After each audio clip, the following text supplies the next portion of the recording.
Zenwave is launching a Aero AI Bootcamp, which will be majorly done by instructors from industry like Prashant and Gagan.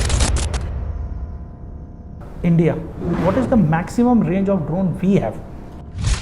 Like there are only 6 to 7 components. If we understand, anyone can build it. You need not be an aerospace engineer only to make it. So there is a huge market out there.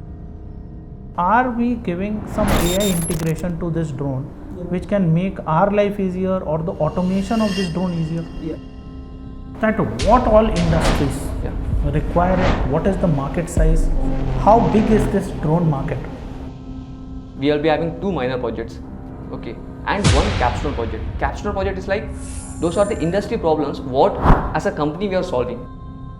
A kid who goes to a aerospace engineering or mechanical engineering, how he can see his future in this whole aerospace domain, maybe drone manufacturing.